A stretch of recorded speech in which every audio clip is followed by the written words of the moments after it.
All right, guys, we're back with the discussion portion of the social network where we discuss everything, including all spoilers. Let's go, Fahad and Yusuf. What do you want to talk about? I don't have anything lined up to talk about. It's funny because you chose this movie, but Yeah. let's start with the opening scene. I thought the opening scene was really interesting, where Mark is sitting in a bar with Erica Albright, his girlfriend at the time, at least as far as when he arrived at the bar.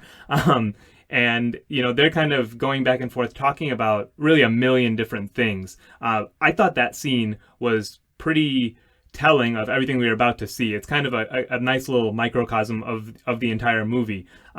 You get to see a lot of Mark's various traits, his motivations.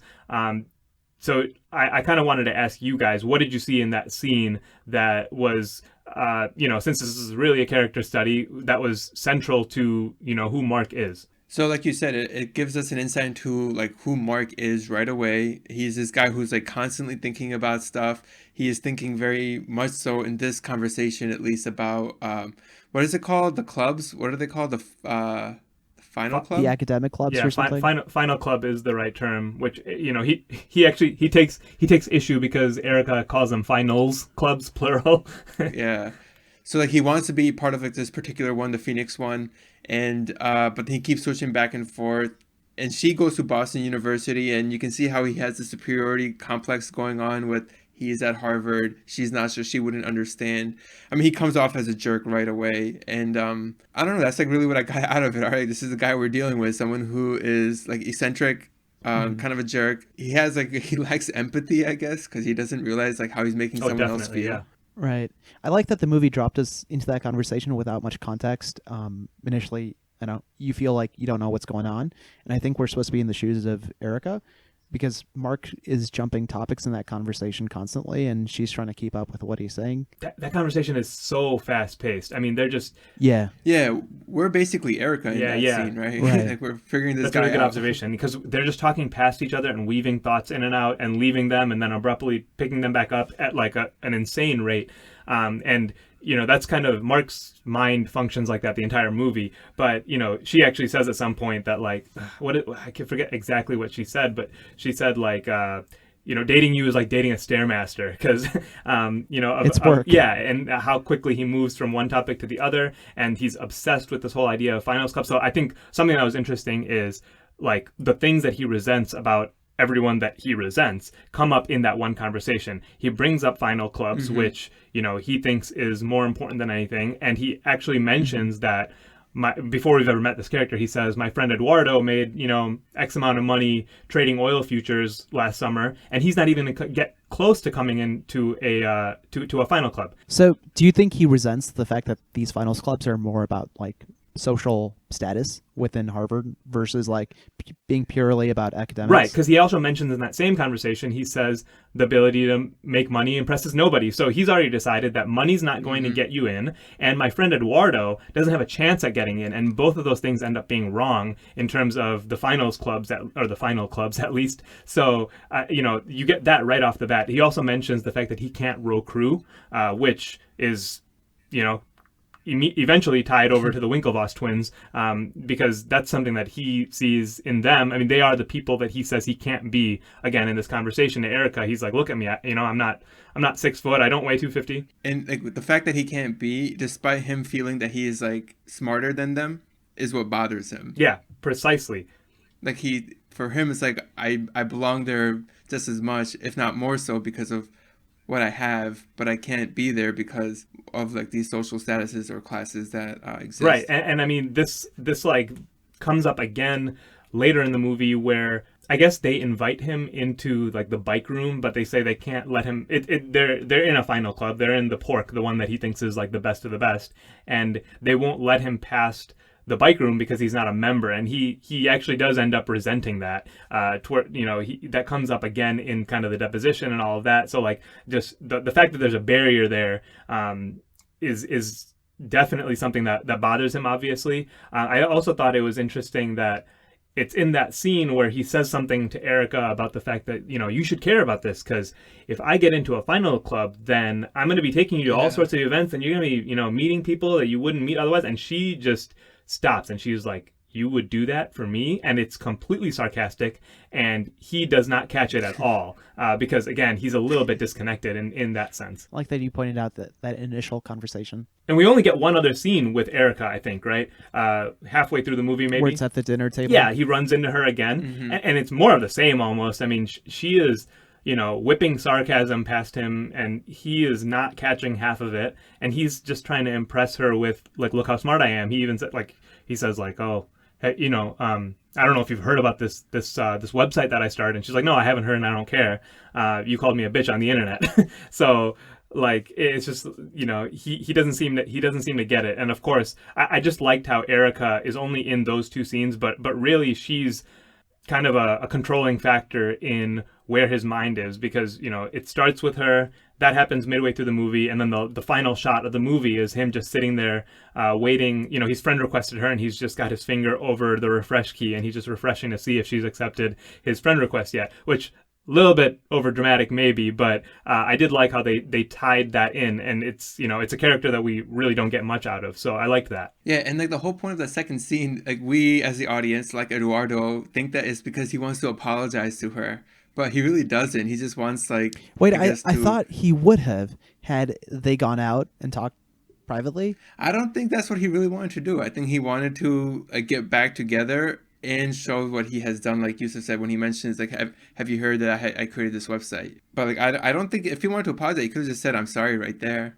That's true. Because like I'm thinking like Eduardo there, like he went there to apologize. Why else would you approach her? Like that's what a normal person would have done. But Mark exactly, is that's what a normal But- person. and he would doesn't do. seem to have any recollection of like the gravity of what he did to her, right? Because he's just jumped Yeah. past it, and she's just like, Mark, you called me a bitch on the internet. She just keeps saying it like, and I like she has a line at that point where she says something like, the internet isn't written in pencil, it's written in ink.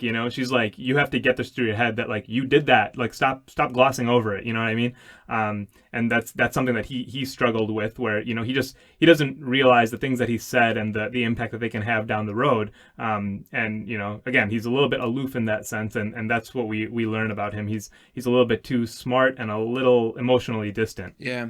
I wanted to ask, what did you guys think about the structure? Usually with any movie that jumps between timelines, like this does, we're seeing the past of him, the budding of Facebook, and then you have the deposition scenes where he's being sued for everything after the fact. Like, how'd you like the back and forth between the depositions and that? I don't know if I liked it that much because in these sorts of movies where you have flashbacks, you're supposed to stay concretely in one timeline. I didn't feel like we were in one timeline of the depositions. Oh, yeah, Because yeah. we were I actually agree switching with you. back and forth between two depositions, and it didn't establish like a firm timeline there. Yeah, I was actually very confused with that too. Like, which deposition happened when, and where is this in the creation of Facebook? And so the Eduardo one, I can assume, happened after Eduardo's shares get diluted down to like 0.3% or whatever. But when did the Winklevoss stuff happen? And was Eduardo still on like Mark Zuckerberg's side during the Winklevoss stuff? So that's why I was a little Right, confused. because in one deposition hearing, they mentioned that he has another. Oh, yeah, it's lawsuit. happening simultaneously. Right, I think it's happening simultaneously, but then the jumping in between the deposition hearings, it just like it created a lot of chaos in my mind. Yeah, like I don't think I realized that there was two separate, okay, to be honest, I don't even know if these are depositions, because this is not how depositions should go at all. But again, there's a lot of Oh, let's get your lawyer take. Let's do it. But, I mean, the setting that they've created was for the purpose of the movie. That, like, It's like arbitration. no, it's not arbitration either. I don't know exactly what it is, because they make it clear they've done depositions already, and they, the depositions would not be happening in front of like other witnesses. You know what I mean? So Mark should not be there while they're deposing Eduardo, and like so it doesn't make sense from that standpoint. Maybe this is just some sort of pre-trial hearing. I'm not really even sure. Maybe they just made it up altogether. But in any case, they didn't make it clear that there was two separate proceedings going on at the same time. So I got kind of lost in that as well, because it feels like it's like one thing when you're watching it. I think if you really, carefully piece together those scenes and, keep an eye for that, you can see that not only, I mean, I think this is obvious that they're sitting in two separate rooms, so you could figure that much out. But, there are different dynamics in each of those, because Eduardo is a plaintiff in one, but he's a witness in the other. And, in that one, essentially, if you think about it, he wants to get money out of Mark for, his ownership in Facebook. At the same time, the Winklevosses are suing Facebook for a pretty large amount of money. So, in one, he's kind of going at Mark. In the other one, it's almost in his benefit to protect Mark a little bit, to protect his own investment, because he's better off making the Winklevosses look bad. So, because Facebook is his investment at this point. So you can kind of see that there's a couple times where he seems to just brush off comments a little bit and try to make Mark look a little bit better in the proceeding that I assume is for the Winklevosses lawsuit, whereas the one involving him, he's freely talking about what a jerk Mark was. So I thought that was kind of interesting. But yeah, it's not very clear to the viewer on the first go. Yeah, I thought it was a little hectic going back and forth. Could have been a little more smoothed out a little bit. And that is kind of that's like the overarching kind of plot device that they use to move the story along, right? It's just, the different testimony that we're getting as part of this lawsuit. And one thing we should mention, I bring this up a lot, right? But there are multiple unreliable narrators here. Everything we're seeing in this movie is actually from one perspective or the other of this lawsuit. And you obviously everyone's kind of giving a recollection that is a little bit more in their own favor as part of the lawsuit. So everything that we're seeing, you kind of have to color it with the fact that we don't know exactly what happened. This is just how the person kind of felt after the fact. Okay. And, everyone's memory is kind of generally in their own favor anyway. Sure. So I didn't notice that. I didn't realize that. I should be watching out for that. So in all those flashbacks, do you think we were getting multiple perspectives? Or do you think they were all Mark's recollections? I think we're getting multiple perspectives. And the one that comes up right away, again, going back to that conversation with Erica, that happens right at the beginning of the movie. But then, the sequence that follows is him kind of rushing back to his dorm room and, inventing up Face Mash and sending it out to his friends and all the antics that follow that, right? We get all of that kind of in one continuous stream of thought, basically. And then what breaks it up is them jumping back to the lawsuit proceeding where one of the attorneys is asking a follow-up question, and Mark cuts in and says, "Wait, that's not what happened." And she, and she's like, "What do you mean? Like, you didn't get called in front of the ad board or what?" And he's like, "No, that's not what happened back at the bar with Erica." And that was like 30 minutes ago in the movie, right? So, not 30, but it was quite a bit ago in the movie, and his mind is still stuck on that. So he's like stuck at like the first part of whatever testimony they're taking here. First of all, that tells us that we're not seeing Mark's perspective, because that whole conversation was actually crafted, I suppose, from the deposition they took of Erica, that whole conversation at the bar, and he doesn't agree with the way that it's being portrayed. And second, we're getting multiple conflicting looks at this this whole story. So it's not just from Mark, it's from everyone, I guess. It's from the Winklevosses, it's from Eduardo, and it's from characters that weren't even in the proceeding, like Erica. So man, actually, considering all that, I think rewatching it would make it a little more interesting, because that is definitely true. I only picked it up maybe once, like subconsciously. I've realized, all right, this is Eduardo. When we're watching Eduardo's scenes, I can totally tell when it was his recollections of what had happened, because there's a couple times in those scenes where it cuts back to the lawyer room that they're talking, whatever is happening, pre-trial stuff. So you can tell that he's the one telling the story, so we're watching his recollection there. But I didn't pick it up otherwise. So rewatch the Winklevosses part specifically, yeah, I would probably look at it a little differently now. There's definitely a lot to question in terms of what's being portrayed. So I kind of did like that aspect of it. How good would a current movie that follows up, basically a sequel to this, be today? I don't think it'd have much to add, right? Really? You don't think so? I feel like there's so much they could add now and talk about in terms of Facebook. It might be too much for a movie. It could be a mini-series. What, in terms of the recent election interference stuff? I mean, just the development of what Facebook has become and its impact on culture. Yeah, on culture, on society, beyond just a social network, because it's way more than a social network now, right? Yeah, I think I would say if they made a sequel, that sequel would be very different in its core from the original, right? I think it would be a totally different story, and it wouldn't be about the character himself anymore. I think we know who Mark Zuckerberg is, like we were discussing. I don't think he changes much from that opening scene. You get all of his various motivations, and we just find out that that's who he is, basically. So yeah, like to your point, Facebook is very different now. and that is all very interesting. It's almost completely separate from the story we just watched.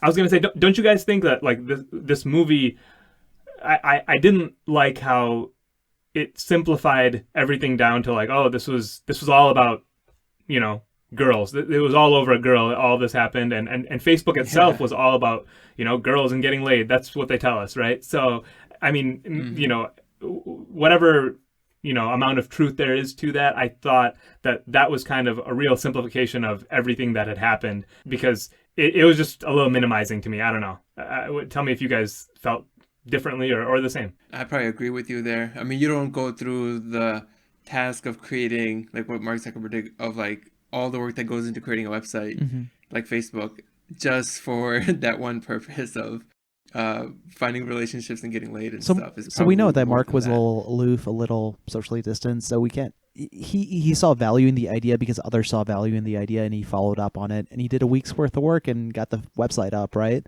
And so the oversimplification makes sense from Mark's perspective, but I think it was just trying to describe his motivation for doing it initially. And then later for him, it becomes about whatever it is. Like, well, we know he doesn't value wealth, but it's about status and being accomplished. And he gets that eventually, right? I think it starts with him Right. kind of meeting Sean Parker.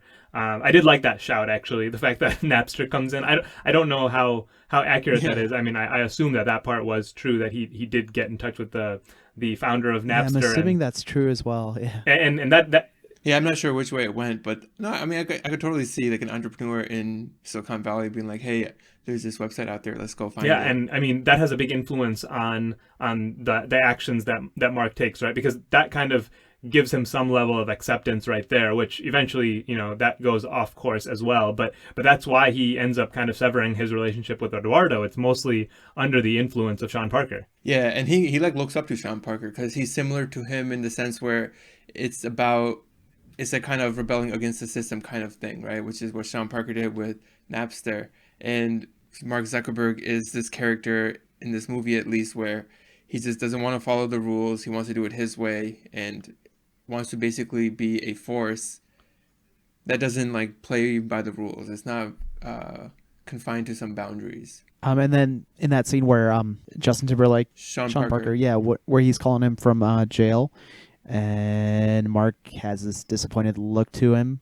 So in that scene, you can see like there are still differences between the characters where Sean values like his party life and drugs and women. Mark doesn't seem to really care about those things, and that's why he's disappointed in that scene. I mean, there's still a difference between them, but he's still kind of like a hero to him. True. I mean, Mark expresses throughout the movie that, you know, he's sick of being looked down on, and that kind of gives him the release from there. He actually, I mean, even the two trials themselves, or the two lawsuits themselves, you know, he takes so many like shots at the Winklevosses and at Eduardo, and it's all kind of pointing at the fact that, you know, he feels like he doesn't have the status just because of who they are. The most telling one, I think, was he tells the Winklevosses, like, or he tells their attorney, actually, you know, if your clients want to like sit on my shoulders and call themselves tall, then they can try it, but, you know, I don't have to enjoy it. And you know, that's kind of like that's always going on in his head, where he just feels like everyone is trying to take advantage of him, even though he's really doing the work here, right? So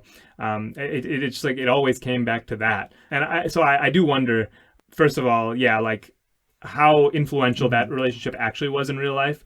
I was also thinking about how these events of the movie like actually altered the progression of Facebook in real life. What do you mean? I mean, like we were old enough to you know, remember when Facebook was like invite only, and then eventually it opened up to like all college students, and then eventually it opened up to anyone, right? And Right. Really what we see in this movie is that the exclusivity angle of Harvard Connect, that was what was like really, really, you know, novel here, right? Right. And so eventually they kind of stripped that away from Facebook. And I wonder if that was just a result of this tension and the lawsuits as they were actually playing out, where they just decided, okay, we're going to differentiate ourselves more from Facebook. So we're just going to, more from Harvard Connect. And so we're just going to get rid of the exclusivity, you know, partially for expansion, but also just because, like, you know, we're fighting and we have to make it look like we didn't actually steal their idea when clearly we kind of did. So So Yusuf, I want to get your lawyer take on this. if Mark hadn't settled out of stubbornness to the Winklevosses, do you think they had a claim that they would have won in court? It's really interesting. I want to say probably maybe they would have gotten something. You know what I mean? Because there's so much evidence that, you know, not just the fact that he stole their idea, but more so just the fact that he agreed to produce a product for them, and then he produced a product and said, no, that actually wasn't the thing that you hired me to do. You know what I mean? So like the question really is whether he was building Harvard Connect and then decided to change the name to Facebook, or something along that light. And you know, I was interested to find out that all those emails that were going back and forth in the testimony, where one of the attorneys actually reads off like, you know, 6 or 7 emails that Mark sent back and forth with the Harvard Connect team, you know, where he's kind of just putting them off and delaying meetings and all of that. Those are actually real emails. Those are emails that he sent, and those were actually entered as evidence against him.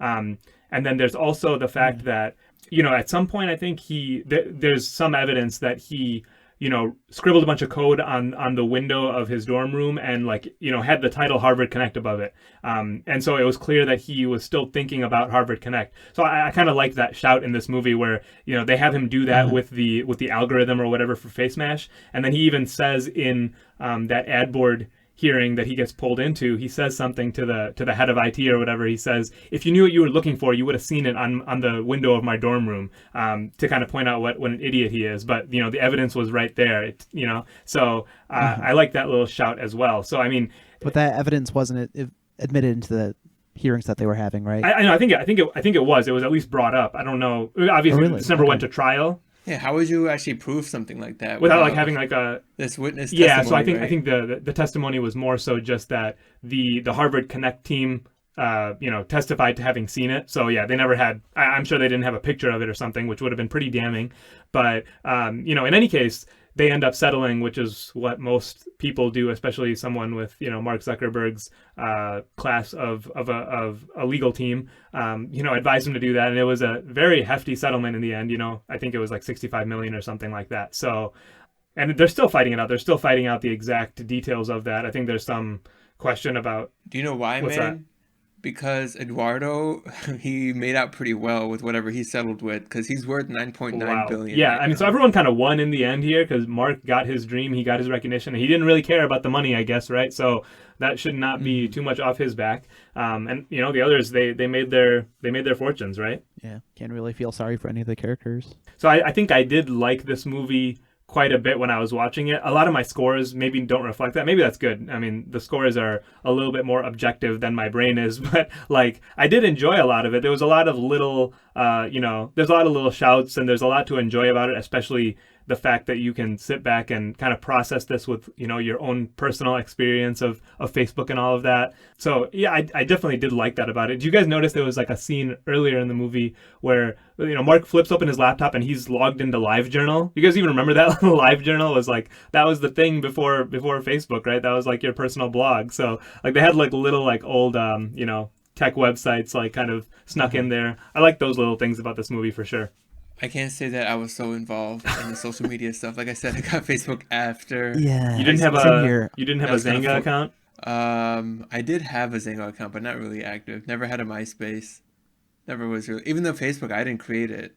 I got my Facebook account in like 2009 or 10, right around the time this movie came out. All right, I think we're good, right? Do we have anything else we want to talk about? No, I'm good. I think we're all right. All right. So we're signing off here for The Social Network. We'll be back next week. Thanks for listening to this production of The Twice Over. If you haven't already, subscribe and follow wherever you get your podcast. And remember to support us on Patreon or by sharing the podcast with a friend. Feel free to contact us on Instagram, Twitter, or Facebook at The Twice Over, or email us at comments@thetwiceover.com. All of the music you heard is from Amerigo Gazaway. Check him out on Bandcamp and Spotify.